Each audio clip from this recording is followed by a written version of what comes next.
Hello friends, இன்றைக்கி நம்ம சேனலில் எதை பற்றி பார்க்க போகிறோம்னா, நம்ம கார்த்திக் அடுத்த லைனப்பில் எத்தனை மூவி இருக்குது, அது என்னென்ன படம், யார் டேரக்ட் பண்ணுறா, அதை பற்றி தாங்க அந்த ஃபுல் டீட்டெயில்ஸ் பற்றி அந்த வீடியோவில் ஃபுல்லாக பார்க்க. சும்மா சொல்லக்கூடாதுங்க. நம்ம கார்த்திக்கு அடுத்த லைனப்பில் வரப்போகிற எல்லா படமும் வேறு லெவல் படம். நம்ம கார்த்திக்கு அடுத்த லைனப்பில் வரப்போகிற படங்களை 3 கேட்டகரியாக பிரித்து பார்க்க போகிறோம். ஃபஸ்ட்டு கேட்டகரியில் வருது என்ன படம்னா, அவர் நடிச்சு இப்போ ரிலீஸ் ஆக ரெடியாக இருக்கிற படம் தாங்க சர்தார் பார்ட் 2. செப்டம்பர் 10 இந்த படம் தேட்டரில் ரிலீஸ் ஆக போகுது. ஸ்பை ஆக்ஷன் ட்ராமா மூவிங்க இந்த. அதுக்கப்புறமா அவருக்கு ரிலீஸ் ஆக போகிற படம் தாங்க மார்ஷல். இந்த படம் உண்மையிலே நடந்த சம்பவத்தை படமாக எடுத்திருக்காங்க. இது ஹார்பர் கப்பல் இது சம்மந்தப்பட்ட படங்க. இந்த படத்தில் வடிவேல் ஒரு முக்கியமான ரோலை நடிக்க போறதா சொல்லியிருக்காங்க. அதுக்கப்புறமா கார்த்தியோட 30வது படமா கல்யாண சங்கர் கூட சேர்ந்து ஒரு படம் பண்ண போறாருங்க. இந்த படத்தோட பூஜை எல்லாம் ஸ்டார்ட் பண்ணிட்டாங்க. இந்த படத்தில் ஹீரோயினா மீனாட்சி சவுந்தரராஜன் நடிக்கிறாங்க. இந்த படம் ஃபுல் ஷூட்டிங் முடிஞ்சு அடுத்த வருஷம் தாங்க ரிலீஸ் பண்ணுவாங்க. இப்போ மொதல் கேட்டகரி ஃபுல்லாக பார்த்துட்டோம். 3 படம் பெண்டிங்ல இருக்கு. இப்போ செகண்ட் கேட்டகரி பார்க்க போறோம். செகண்ட் கேட்டகரியில் அவருக்கு பெண்டிங் இருக்குது என்ன படம்னா பார்ட் 2 படம் தாங்க. 2 படத்தில் முதல்ல அவருக்கு ரிலீஸ் ஆக போகுது கைதி 2 தான். இந்த படம் எல்சியில் வருங்க. எல்லாருக்குமே ஒரு எதிர்பார்ப்பு கொடுத்துட்டு இருக்கு இந்த படம். அதுக்கப்புறமா ஹிட் 4 தான். இந்த ஹிட் படம் மொத்தம் 3 பார்ட் வந்திருக்குங்க. 3வது பார்ட்டில் நானி நடிச்சு வேற லெவலில் சம்பவம் பண்ணிட்டு போயிட்டாருன்னு சொல்லலாம். 4வது பாட்டில் நம்ம கார்த்தியை இறக்கிருக்காங்க.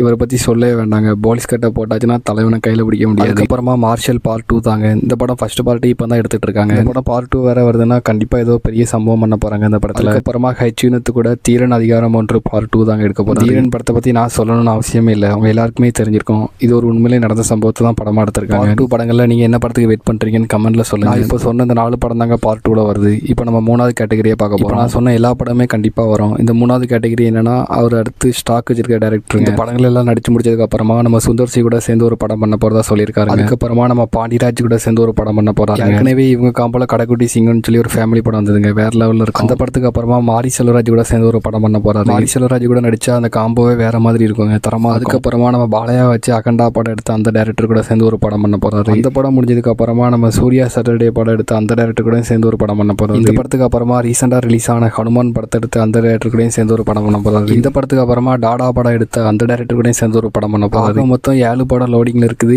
6 டைரக்டர் வெயிட் பண்ணிட்டு இருக்காங்க இவரை வச்சு படம் பண்ணுறது. இதெல்லாம் கேட்கும் போதே தலை சுத்துது. தலைமை எப்படிதான் இவ்வளவு படத்தை நடிச்சு கொடுக்க போறான். ஆனா ஒன்று மட்டும் கன்ஃபார்மா சொல்றேங்க, இவருக்கு அடுத்து வரப்போற அந்த 7 படமே தரமான படம். நம்ம கார்த்திக்கு மொத்தம் இவ்வளவு படம் தாங்க லைனப்ல இருக்குது. இதுல நீங்க என்ன மூவிக்கு வெயிட் பண்றீங்கன்னு கமெண்ட்ல சொல்லுங்க. வீடியோ பிடிச்சிருந்தா லைக் பண்ணுங்க. நம்ம சேனல் இன்னும் சப்ஸ்கிரைப் பண்ணாதவங்க சப்ஸ்கிரைப் பண்ணிக்கோங்க.